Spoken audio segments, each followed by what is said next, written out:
Every night we'd have to sit down, pick out a poem in the book and read it. And they'd say I hate poems, really, but I learned to like them. And I'm going to read you guys this one, my dad's favorite poem. They actually made a movie on it. It's called Invictus. Out of the night that covers me, black as the pit from pole to pole, I think whatever gods may be for my unconquerable soul. In the fell clutch of circumstance, I have not winced nor cried aloud. Under the bludgeonings of chance, my head is bloody, yet unbowed. Beyond the place of wrath and tears, looms but the horror of the shade, yet the menace of the years finds and shall find me unafraid. It matters not how straight the gate, how charged with punishments the scroll. I am the master of my fate. I am the captain of my soul. That was my dad's favorite poem out of everything, and that wasn't even in the book. But alright. How many people here know Red Green Show here? Anybody? Couple in the back. Alright, at least some people here know. Alright, that's good. At the end of the show, they always do what they call a man's prayer. And I'd like all the men in this room to please bow their heads and repeat after me. We're going to say that man's prayer one last time for my dad. I am a man. I am a man. Come on, everyone, repeat after me, darn it. I am a man. I can change. I can change. If I have to. If I have to. I guess. I guess. Yeah, that's it.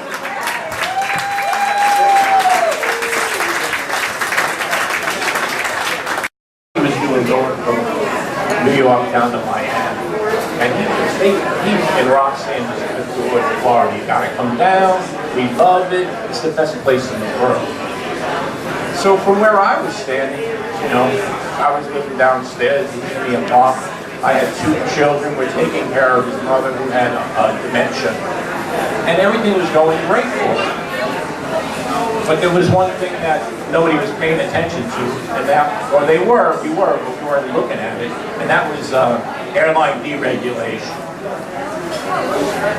And one day, you know, he got furloughed. He worked for Eastern Airline, and that was it. And I said, what are you going to do? And he's like, oh, I don't know. I said, can you get a job with another airline? He said, you know, it was my seniority. I don't know. He was really kind of devastated. So he goes back to Florida, and 2 weeks later he comes up and he's cleaning up, you know, the apartment, getting ready to go back to Florida and try to figure out what he was going to do. And I go to him, you know, Steve, I was reading in the Wall Street Journal. They were talking about the deregulation. And they said something about this small regional airline that sort of takes good care of their people and they try to expand their operation. And I said, it's called Alaska Airways. And he looks at me with that, you know, that kind of grin where he's saying, I think you're full of crap, but he doesn't want to say that to you, he's polite. And he leaves, and like 4 or 5 months later, I hear that he's, you know, applying and, you know, is going to be working for this Alaska airline. And I'm like, you know Alaska airline? Kim's going to let you go to Alaska airline, you know? She's like this sort of, she loves Florida. But that's sort of how we just ended up. You got it mixed up. I tell this story for 2 reasons, basically. One, he's very similar to a lot of people that are out there today. He loves the outdoors. He loved to fly the smaller planes. You know, he got on with it. It's a really good airline that was able to take care of him and has done a great job for all of us tonight as well as the family. And the second thing about Steve was that, you know, like all of us, we all get thrown some curveballs once in a while. And he was able to really learn how to hit that curveball and adjust to that.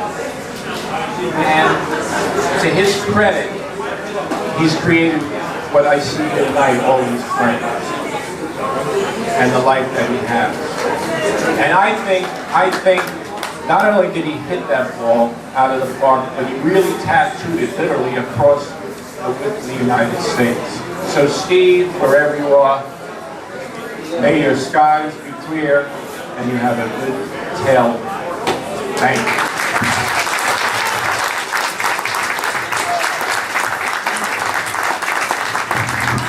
And who's next?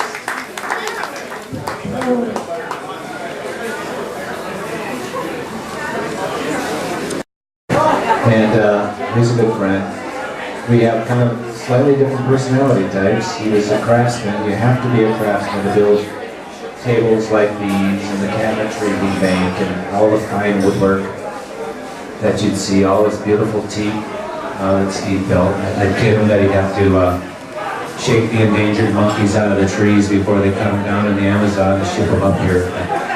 He was a good sport about that too. Anyway, I guess I can't pick out any single story, but he's just a good friend. And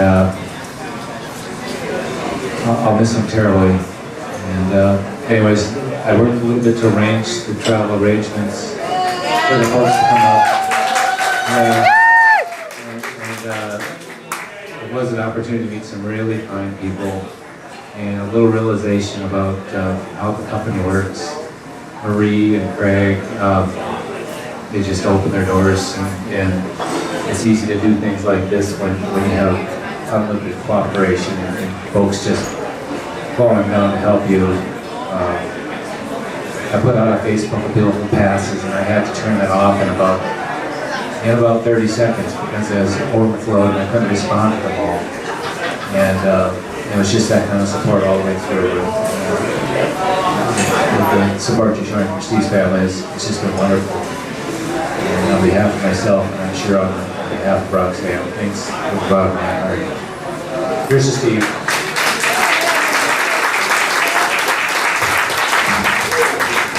I'd like to say, here's to Fred. I mean, he has opened his front door and takes strangers in on prom night.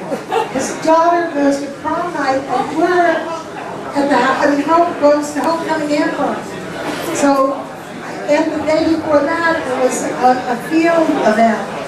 I mean, he had so much going on, yet he opened his doors like 4 of us to sleep in his place, and it's just wonderful. Thank you both, Fred. Always butted heads. You know what? I still love the guy. He loved flying, he loved woodworking, he loved fishing, he loved hunting. Anything the outdoors had to offer, he loved about it. There wasn't one thing he disliked about the outdoors. Like, as far as I know, Mother Nature was in him. Actually, as far as I know, he could have been Mother Nature. But I love that guy. Yeah. But he is still here with us. We have to remember that. This guy says he's not physically here. His soul will remain here with us forever. Thank you, everybody.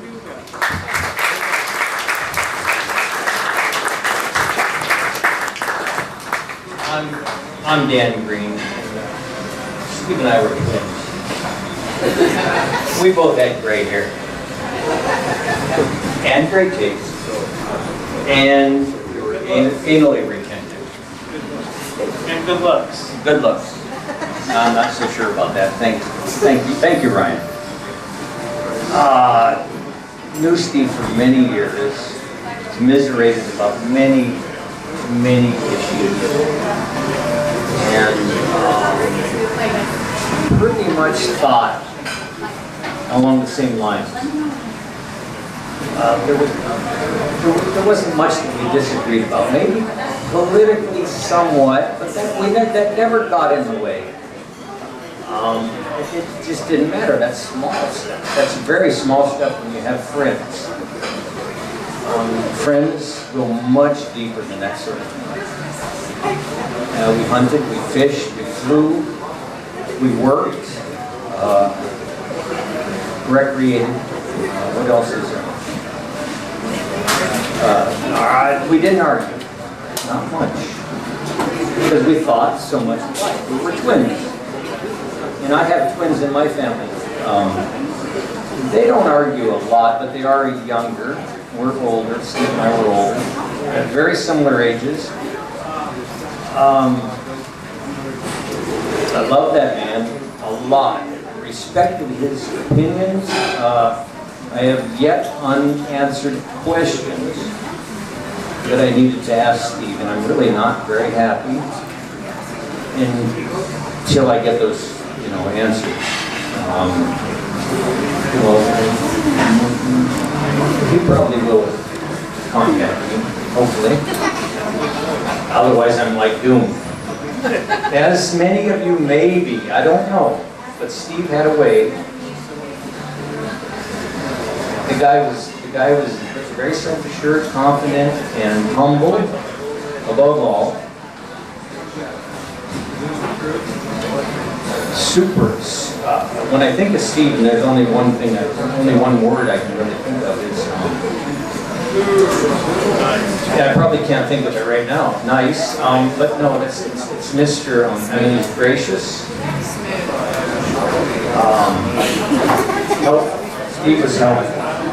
Steve was always there for anyone who needed him. And I do know a few of you out here, and I know you all probably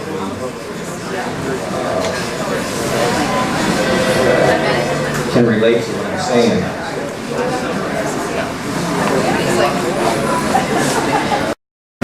Buying FOs and awesome flight attendants like Roxanne and 32 passengers around and friggin' awesome antique DC-3s and Martin 404s and life was a hoot. I think we're making $16 an hour. It was big money back then, And and Steve quickly upgraded to captain too because he's pretty close to the same seniority. So I never really flew with Steve. But we rided around. We lived down in Florida Keys, Marathon, Florida, and life was really good down there.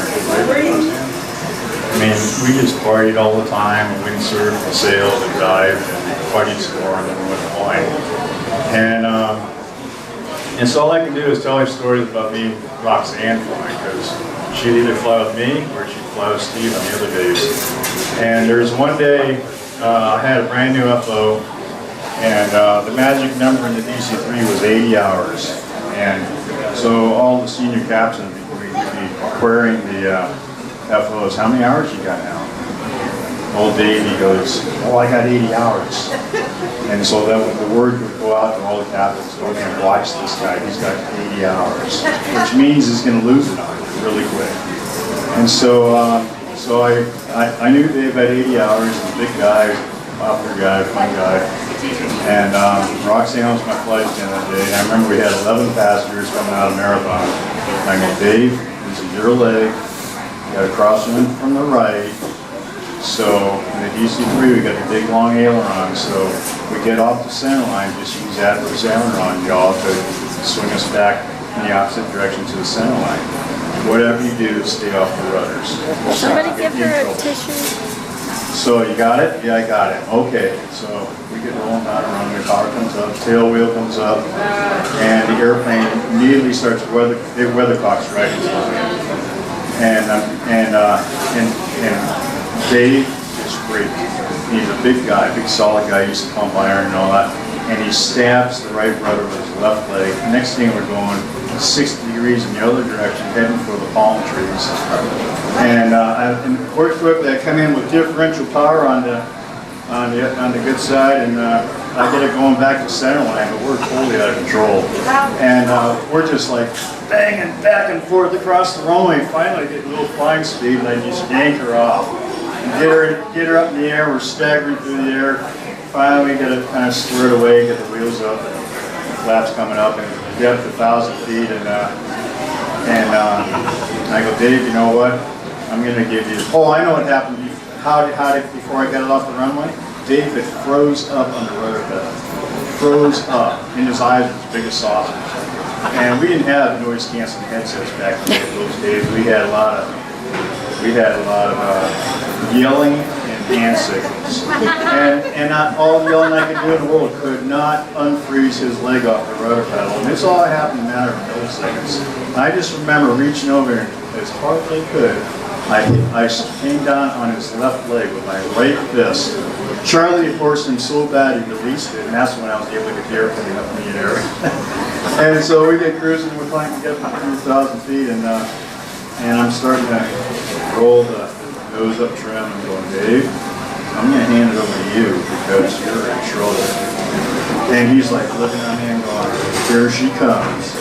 And, the Adam and the 3 was quite long. And I can only imagine what Roxanne was going through back there because her seat was sitting on the baggage door in between the aisle of the 8 rows. And she just must have been slammed bulkhead, who knows. And so she comes on, I could feel her walking up the aisle. And I'm stroking in this nose up trim. I'm going, your airplane, Dave. And Dave takes the airplane, he doesn't know no better. So he takes the airplane, and next thing I know, the companionway door between the passengers and the cockpit opens up, and in walks Roxanne. And she yells, she goes, what the hell was that, Ersta? I go, I didn't do it, he did it.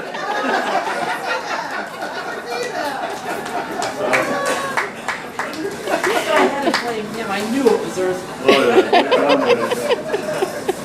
But anyways, I'd just like to say that company that me and Roxanne and Steve work for is one big family. We're just a bunch of kids having a hell of a good time. And I think we're the largest regional in the country at the time. It's EA, Horizon, and there's some other companies that are not in business anymore. And hang on, I'm not finished yet. So anyways, we're just one big old family, and we support each other and love each other. And as I can see here with Alaska Airlines, you guys are one great big old family. And I know Alaska's been sending Italian dinners over to Roxy's house, and you guys picked up the tab on this. I'm sure there's a whole heck more stuff you did, and it's so awesome. The family is awesome. So my hat's off to everybody who works for Alaska and everybody associated with Roxanne and Steve. Most awesome people. Steve and Roxanne are very genuine people. Glad you're here. Glad we support Steve and Roxanne. One thing I want to say with Chris is I met Chris this day that I met Steve. And I'd have to fly with him 2 days a week, and Steve won. And they used to call him Stud. And to this day. Oh no. Yeah. So the last 33 years, this one sled. Because he was always yeah. So anyway, but over the last 33 years, we've kept in touch over the years and down the Keys. Chris would come back, and then all of a sudden we're all back in Alaska. And we're like, here we are again. And yeah, it was always, that's Chris, anytime we turn. Thank you, Chris. You still would be. Florida, and all I could hear from him was, okay, you're from the South, you're going to have to cook for everybody. I'm like, oh boy, this is going to be fun. So Steve, he had this little small grill, and I'm like, Steve, what are we going to cook on? He said, that's not big enough. I'm like, Steve, we've got 20 people here. He says, okay. So he and I run out in his truck, and Marathon Key. Steve knows everybody down there. He comes back, we come back with these 2 grills, and he says, is this big enough? I'm like, I think so. So we did our main cook, everybody's happy. So he said, hey, let's you and I go to Miami. I'm like, for what? He said, I gotta pick up a plane. So we're going to Miami, and get there and fly out, and everything's fine. Steve's real regular stuff. We're coming back to the Keys, and he's like, hey, did you see that whale? He turns the plane like this. I said, yeah, I see it. He said, oh, I didn't scare you? I said, no. So about 3 or 4 minutes later, I grabbed hold of the yoke and I said, I'm like, hey Steve, you see that shark? Give me that damn wheel back. You can't drive. So we get on the deck, we get everything. I said, okay, let's go back to the house. He said, we got to stop here for a minute. I said, what? He said, I got to have a beer after that trip. You can scare Steve if you got a good chicken. One thing I can say about all this work he's done here, it's kind of funny. My brother-in-law was a perfectionist, as we all know. And I kind of laughed. I actually looked at something today where I'm showing his shop, and I looked there the other day and saw this wood on the side. Nobody's like, I was telling them about it, and they're like, what's all that wood? And I'm like, well, you don't understand Steve, he's a perfectionist. If he made the wrong cut, he threw the wood over the side and started again. That's just Steve. And after seeing his house, first time I've been up here and saw this house, I've seen him in the kitchen. He sold and he built another one. He was a craftsman.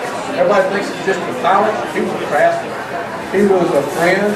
He understood everybody. And just one thing about Steve, he loved life. I wish I could say the same thing about myself. You know, he looked at it and said, hey, there's a cloud, let's go. That's just it. I appreciate all y'all being here and thanks a lot. Thank you.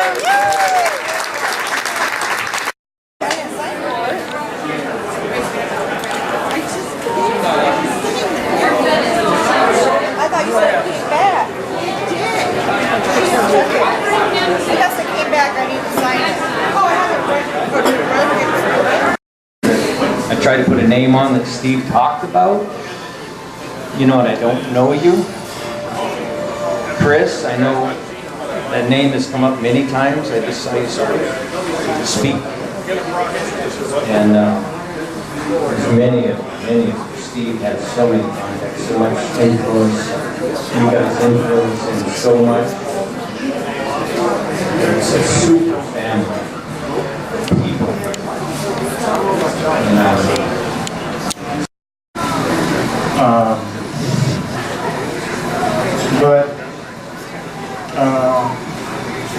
I just want to kind of get a head count. Who all here has flown with my uncle? Okay. Who all here has fished with him? Who's here hunted with him? Oh, you did? Anybody here experienced his extreme gratitude? Yeah. He's a great guy. I just want to say to everybody, tonight is a great night to celebrate my uncle and his life and to just for us to maybe make ourselves better by trying to emulate him in some way, I think. You know what I mean? I think we all can learn from him,